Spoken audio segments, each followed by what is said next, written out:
I once saw Margaret Atwood give a talk where she said that there are only 4 types of books. A good book that does well, a good book that does badly, a bad book that does well, and a bad book that does badly.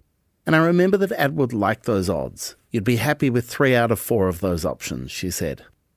We all want the writers we love to take wild swings, to be bold and experimental, but taking risks means sometimes failing. And as a culture, we generally don't talk about failure.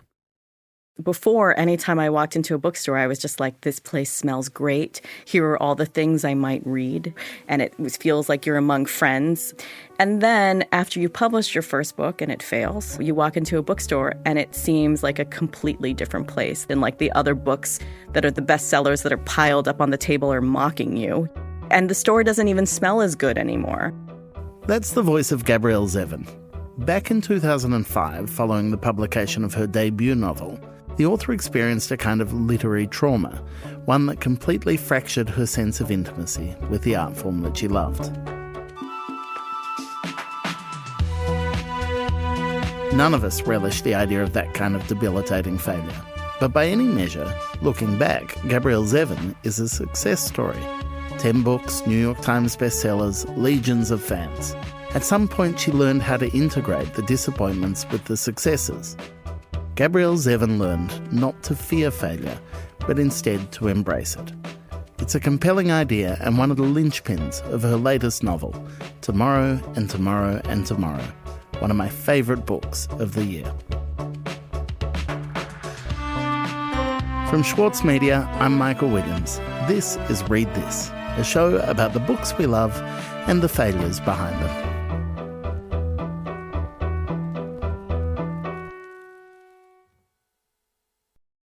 I really didn't expect to like Tomorrow and Tomorrow and Tomorrow as much as I did. It's about video games and the people who make them, a topic that, to be brutally honest, leaves me a bit cold. But as anyone who plays a lot of games will tell you, it's a world with a different attitude to failure. Die, respawn, play again.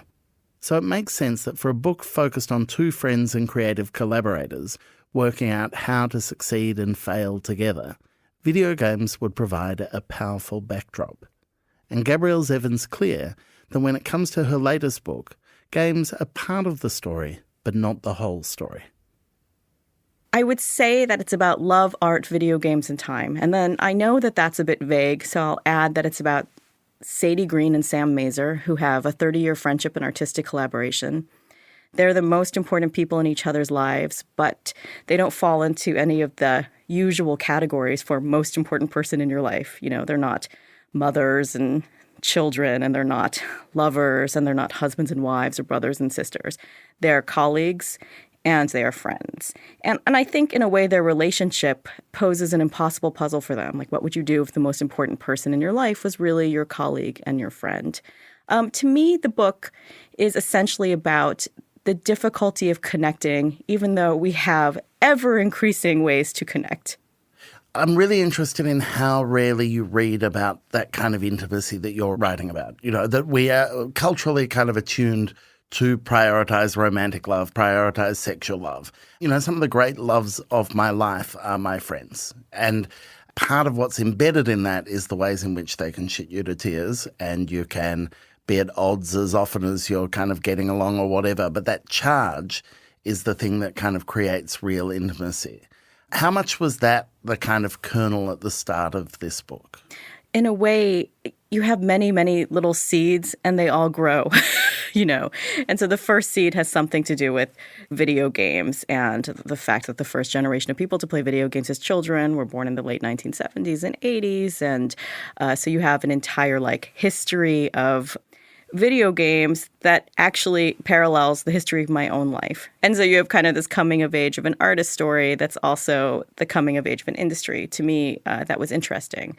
But I will say, you know, you can have an idea, and if characters and sort of emotions and feelings don't attach themselves to that idea, you have nothing. You just have a sterile idea.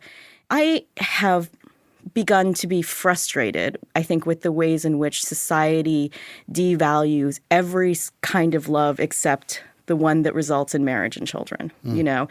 And in a way, it makes me really sad because we have all kinds of love in our life, but we're kind of told there's only one that counts. And so I think I wanted to write about that. I've been in a relationship for 30 years or something like that. And it hasn't involved marriage and it hasn't involved children. It's involved creative collaboration and it's involved friendship and it's involved love and intimacy and all of those things. And so in a sense, I think that was a theme that I had in the back of my mind. I sort of, again, just let Sam and Sadie evolve organically. Like they don't have the relationship that my partner and I have. And I didn't have necessarily a horse in how the thing turned out. But I have found over the years, again, really, it's like 99% of stories sort of lead to the same point. And I really personally, as a reader, feel a hunger for stories that don't lead to that point. I think that's one of the things that's so exhilarating about reading this book is the way in which it resists those rhythms. I read online that you and your partner have collaborated creatively before. And at the heart of this intense relationship in this book, creative collaboration is one of the big themes. What it is to make something, to feel that sense of kind of proprietorial, even parental pride in it with another person. That seems to me a fascinating theme and one that I can't remember having read so beautifully laid out. I feel like there are a couple of books that deal with creative relationships, but not a ton. Or even if you extend that to work relationships, you have something like Remains of the Day by Ishiguro. There was a book called The Animators by Kayla Whitaker that was about two women in an animation collaboration, which I thought was quite a good book. Mostly in books, what people make or don't make is babies. They don't really make or don't make art. It is the first book where you've written about characters with your own cultural, racial background. How was that a different writing process for you to do that? Was that a very deliberate thing? Was that part of an evolution of who you are as a writer and what you felt comfortable playing with? It was an evolution, I think, insofar as, again, when I started out, I thought that the creative freedom came in the distance between me and the person I was writing about. If you didn't think it was me, then I could do anything with that person. And it began to seem to me that there was a possibility that I could position a person like myself at the center of a narrative. And that was really exciting to me. You know, Sam talks about it. He's half Jewish and half Korean. I'm half Jewish and half Korean. He talks about how to be half of two things is to be whole of nothing. And I think for a long time I felt like that. You know, I was raised in a town that was mostly Jewish. And when I went to places that were predominantly Asian, my whole way of writing stories and the kind of stories I would have written would have been different if I had been able to position myself at the center of a narrative. I would have seen myself differently. And so in a way, I think it took a long time for me to get there. Some of it was the courage of the pandemic. You know, I started writing the book in 2018, just had Sam and Sadie on a train platform, and I couldn't get them off of it in a way. And one of the things the pandemic, though, did for me, and maybe for many people, is you kind of think, if the world's about to end, what do I want to have written? What do I want to have done? And so the one thing I kind of kept coming to was I really wanted to get these two people off a train platform, you know? And I had this quiet, it was almost like writing my first novel again, because when I wrote my first novel, and I think this is true for everyone, you have a sense that you are alone in a process. But every novel after that, you're aware of an audience and a reader.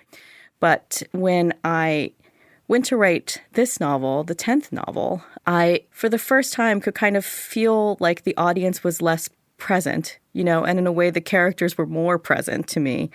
And some people have asked me kind of like, what is the particular, I say this in all humility, but the particular sort of like magic of these characters. And I think it might be that I was so very alone with them. Yeah.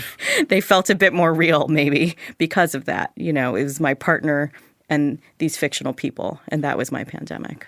It's fascinating to hear from different creative people how that kind of isolation or how that break in routine either helped or hindered their process. I'm interested because so much of the story for Sadie and Sam is about that act of creating and that act of making art. How much are you revealing of your own approach to the creative process? You know, are they like you in the way they regard it, or is it completely different because it's an art form that requires a heavier form of collaboration?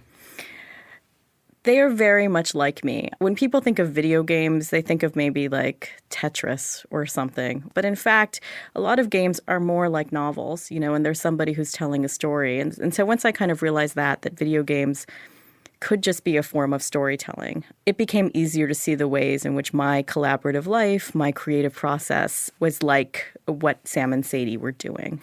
And so, in a sense, I would say the book reflects very much the way I think about work, particularly the way I used to think about work when I was in my 20s.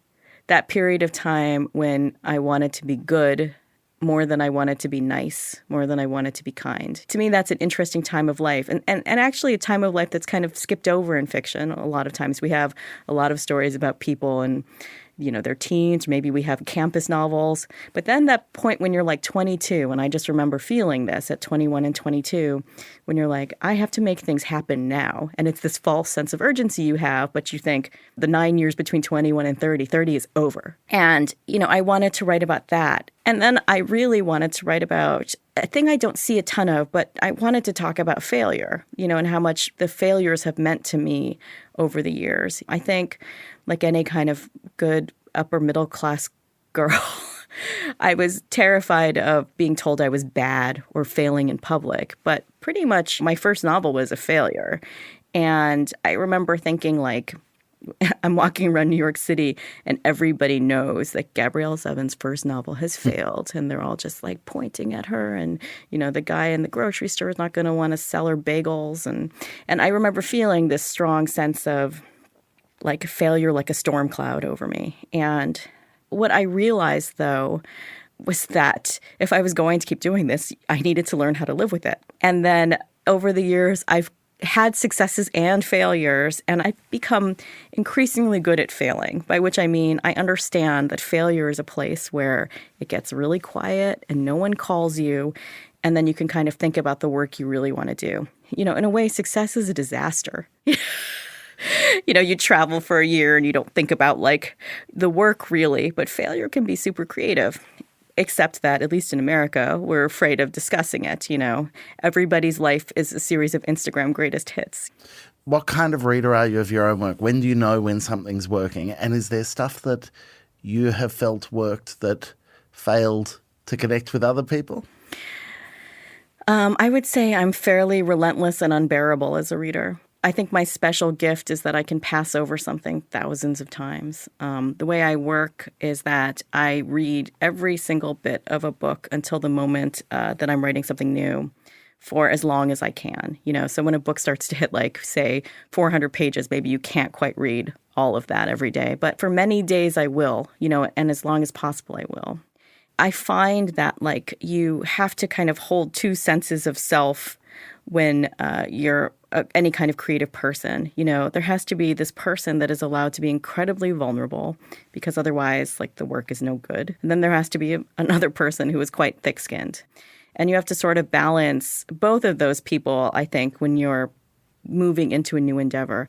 What I found at a certain point was maybe that you just have to be really hopeful when you sit down to work that you could write something great, while also being mindful of the fact that maybe you didn't, And so, like, kind of learning to do that. And again, I think kind of a gift I've been able to give myself is to allow kind of the person who writes to be really, really hopeful. And then at the other side of it, to be somebody who is able to look at the work pretty hostilely once it is done. Coming up, Gabrielle explains how the title for Tomorrow and Tomorrow and Tomorrow reflects one character's misreading of Shakespeare. Plus, we dig into the reality of commerce as a crucial part of the artistic process. We'll be right back.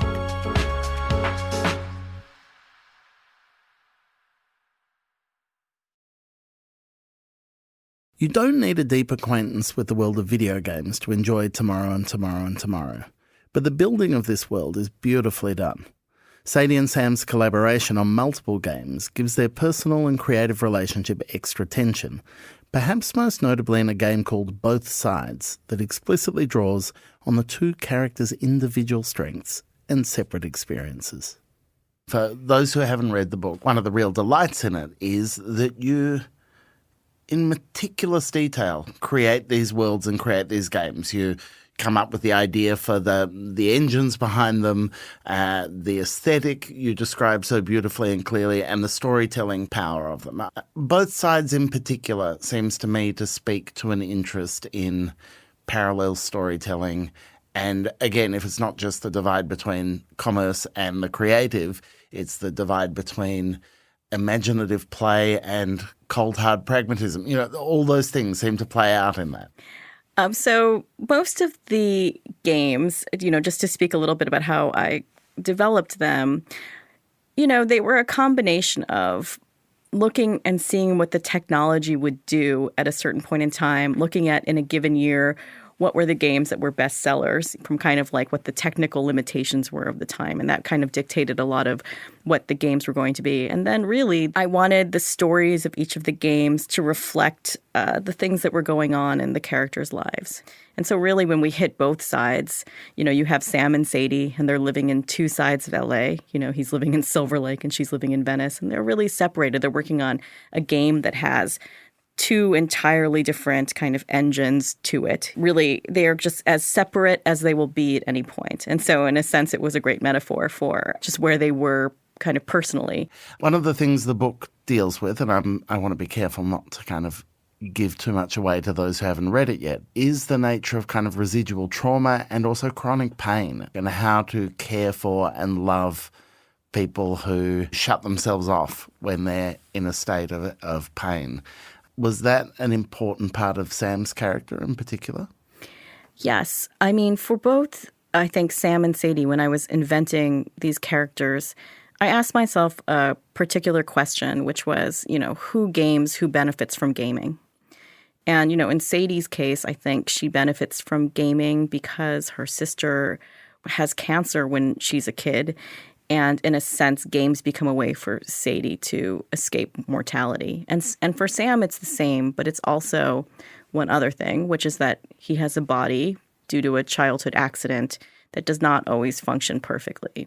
And so if you look at the sort of opening scene of the book, we have Sam and Sadie. They're in a train station. And actually, we just have Sam first. And I want that scene to show just how difficult it is for Sam to navigate that train station as a person who does not have a body that always functions perfectly. And I think what I was trying to show is that for somebody like Sam, video games are easy, but the video game that is life is quite challenging.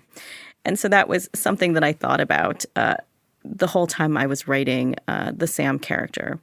So the third key character in the book is Marx. And I'd like you to talk about him a bit because he seems to me to embody the kind of person all creative people need in their lives.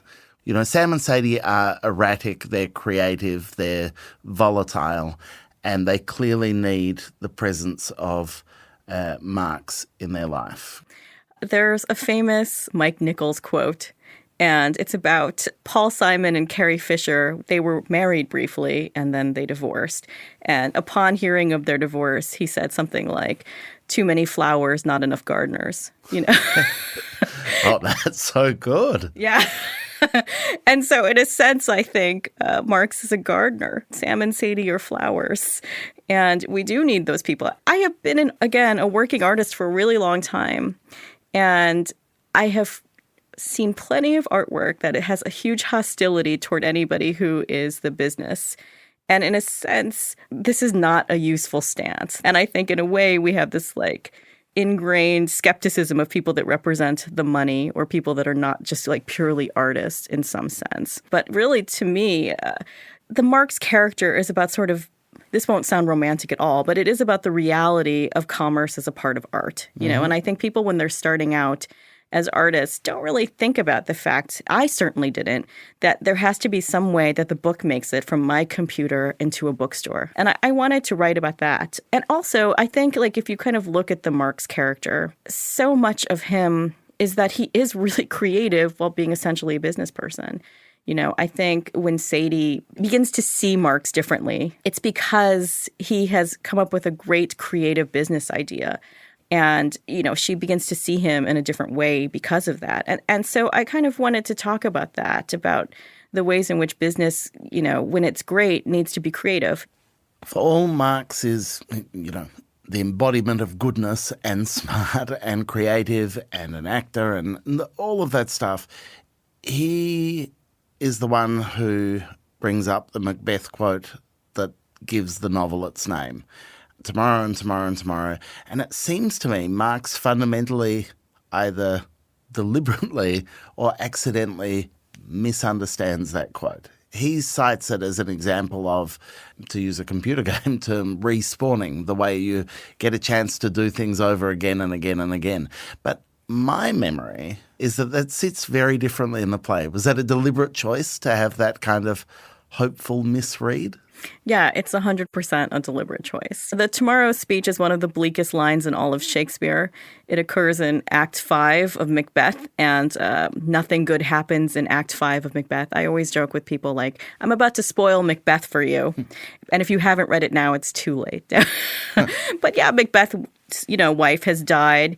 He will probably not be, at this point in the play, successful in his quest for power, and things look pretty bad. And so it's a rumination on the bleakness of existence, but one of the most beautiful ones that has ever been. And it was the first bit of Shakespeare that I ever committed to memory. And I was definitely aware of, when I was using it, that when Marx decides that it might be a good name for, instead of Unfair Games, he's kind of pitching the idea that it could be Tomorrow Games instead, And he's doing a great salesman's job of saying that, like, hey, this really bleak part of Shakespeare would make for a great name for a game company. And I actually think it would be a great name for a game company, because the tomorrow and tomorrow and tomorrow has within it a metaphor for video games, which is kind of like the infinite restarts and the infinite chances of redemption. Have you rediscovered your love of the smell of bookshops? Has success and failure and success and satisfaction got you to a place where now you can read for pleasure again? Well, I got to that place a long time ago. I'm happy to report. But I think in a way I can read in a really neutral way. And I don't think it just applies to books. But I think, again, when we're young, sometimes it seems like somebody else's success is your failure. But in fact, it's not. Only your failures are your failures. And once I kind of knew that, I never had really a difficulty losing myself in contemporary fiction, which is one of the great joys of my life.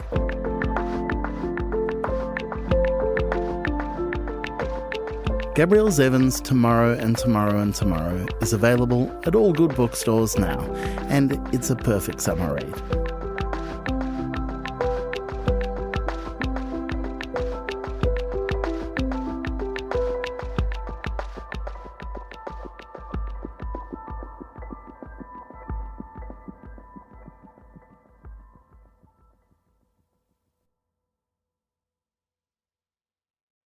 Before we go, I don't want to alarm anyone, but we're about a month out from Christmas. I know, horrifying.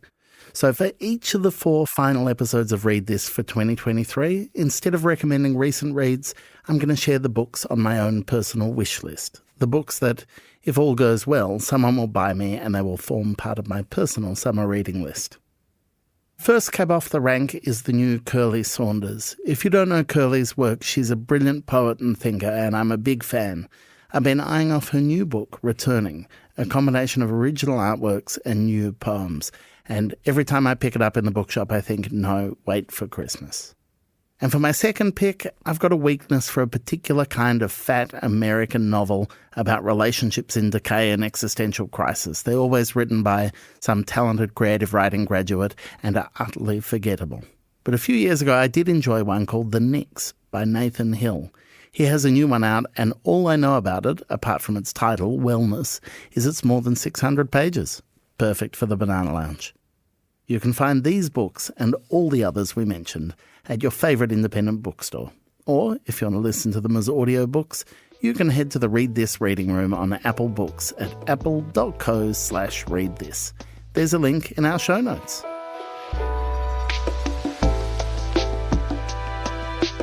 That's it for this week's show. As ever, make sure you share it with the book lovers in your life. It helps us a lot. Read This is produced and edited by Clara Ames. Mixing and original compositions by Zoltan Fetcher. Thanks for listening.